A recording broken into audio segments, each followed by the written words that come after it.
Crystal, Kyle, and friends, we are on the Breaking Point set. We had a tight turnaround to get to our guest today. We wanted to make sure that we got CoffeeZilla in to talk about SBF and all things scammy and why people are vulnerable to these scams in the first place. So wanted to make it work, so that's why we're on the Breaking Point set. I love this guy. I love CoffeeZilla. He's phenomenal. Yeah, His whole thing is like, I'm just going to track scams and expose the scams. And obviously he was all over the SBF and FTX thing. And I learned a lot of what I know about what happened directly from him. He was ahead of everybody else. Months before, he was like, hey, here's the clip of this guy saying that he loves Ponzi schemes. Yeah. And not only that, so he asked repeatedly SBF for an interview, which you guys probably know. Even after he was caught and the whole thing collapsed, he kept going out to all kinds of media figures and independent media and established media and giving interviews out. And he would never accept an interview request from CoffeeZilla. Gee, I wonder why. But what he did was he would not sneak in, but he would go onto these Twitter spaces and be able to grab the mic and question him. And he even basically got him to admit the core of his fraud, which was taking the customer funds and then just using them for whatever. And none of Alameda with them. Yeah. None of the other, George Stephanopoulos or Andrew Ross Sorkin, these established journalists, who I think did a fine job questioning him, but he was sort of able to evade and use this technical finance jargon and whatever to throw up a smokescreen to get away from the core of the questions they were asking. CoffeeZilla was able very strategically to kind of get him dead to rights on that in a way that may actually become very relevant in terms of his future legal cases. So very impressive guy. Really excited to talk to him. This guy's the man. Definitely check out his YouTube channel. But speaking of YouTube channels, I got a little bit of an announcement to make here, Crystal. I got a little bit of an announcement to make here. Yes. The Secular Talk YouTube channel has crossed 1 billion views. That is so crazy. I can't even wrap my head around that. That is wild. I'm just like, I'm in awe. Wow. I'm absolutely floored by it. So I didn't even really know. I didn't even know. My buddy Henry, I've been friends with him my whole life. We were really close in high school. He texted me this morning and he said, it says like, congrats, dude. And he sent like a little screenshot, and I clicked it. And at first I was like, I didn't know exactly what I was looking at because it wasn't like zoomed in or anything.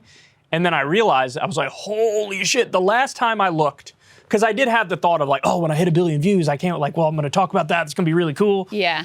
But last time I looked, it was like probably 880 million, 885 million. Yeah. And so when I saw it, I was like, it's going to be a while. Like, I don't have to think about it. It's going to be a while. Yeah, that's right? going to be a minute. Yeah. But that wasn't even that long ago. It feels like it was relatively recently in the grand scheme of things. And so that's amazing. I mean, that really is shocked. a number that you just like genuinely cannot wrap your head around. No, that's right. That's what Corin said too. I showed him. He was like, Jesus, it's hard to wrap your mind around that number. So I want to do a massive thank you, of course, first and foremost to you guys in the audience. You guys are awesome. I have no idea why you want to listen to me babble day in and day out. I don't even want to listen to me babble day in and day out, but some people like clicking the videos, and I deeply appreciate that from the bottom of my heart. And also, massive shout out to Lilith, who's been basically helping me since day one. Wow. She's been helping me since day one. She does so much for the show to this day, and I wouldn't have been able to do everything that I did without her input. And of course, thank you to you. Thank you to everybody in the control room. I mean, I know we kind of got together recently and everything, but still, every little bit of help is amazing and appreciated. Shout out to Peter. Peter, always on top of the editing and stuff. And, that's, and he took a giant weight off my shoulders. But, because I edited my own stuff for so long. For a long time. Right up until this year. Yeah, well, there were brief periods in the past where I did have somebody do it, but nowhere near as good as Peter, let's say. Well, I like spending all day with you, and I listen to your videos. That's what a super fan I am. That's very sweet of you. That's very, very sweet of you. I question your judgment. And then we argue about the topics off air, too. That's exactly what we do, yeah, which is why it's always good to throw a camera on when we're talking, but...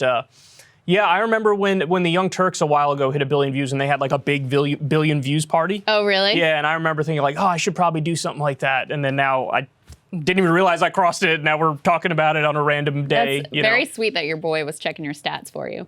That wasn't it? Yeah. And this guy's busy. This guy's a doctor.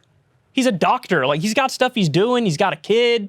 He's got a wife. And I don't know. I thought it was very sweet. I'm getting a little emotional here, but I think, I don't know, it's definitely top 1% of YouTube I don't know if it's top fraction of top 1%.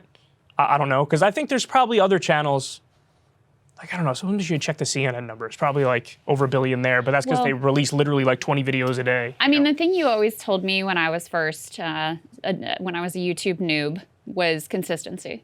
Like, just be committed to the process, be committed to just like showing up, having a regular schedule, being, you know, having it be something too that's sustainable. Like you were at the beginning, like really churning and burning, just like honestly, Sagar and I were over at Rising, but having a schedule that is consistent, sustainable, and really loving the process of it outside of any particular outcome. Because I mean, it's a very fickle situation. You're up, you're down, you never know, the algorithm's a black box or whatever. So if you just like genuinely enjoy the creation of the thing, then you're going to have longevity. You have to treat it, number one, like a job.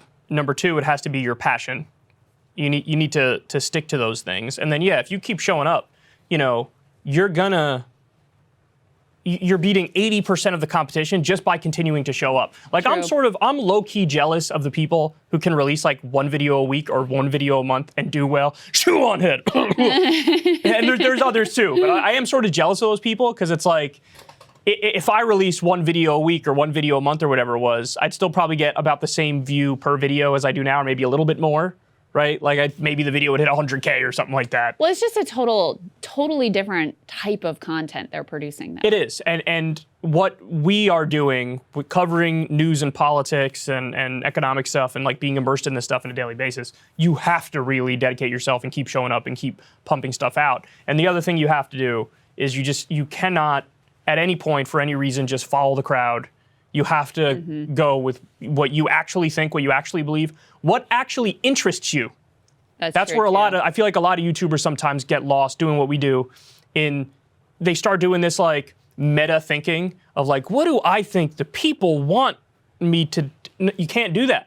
You just gotta say, or they're just surfing like whatever clicked for them. Well, right. We're saying the same thing in a different way there. Yeah, it's like, oh, this clicked. Maybe I'll do another one like this. But then you're square peg, round hole in a situation, trying to like shoehorn it into somewhere it doesn't belong, and it just anyway. So yeah, I'm very flattered. I will say this while we're on this topic: when I hit 1 million subs, which right now I'm at like 981 or something like that. When I hit 1 million, I don't know when that's going to be, because subs have been a huge issue ever since the algorithm changed and they prioritize authoritative content. We don't get our stuff served to as many new people, so it's hard to grow. Yeah. But when we do hit 1 million subs, I'm going to do like a special stream. Going to do like a long stream, and it'll be like, you know, actually celebrate it. I like that. Yeah. So anyway, all right. Thanks, guys. I don't know what else to say, but from the bottom of my heart, I love you. Thanks for making all this happen. Couldn't have happened without you. And yeah, there you go. Hey, y'all, do me a favor and like and subscribe. It helps out big time in the algorithm. Click the bell as well for notifications when videos drop, and watch that video on screen right now. You know you want to.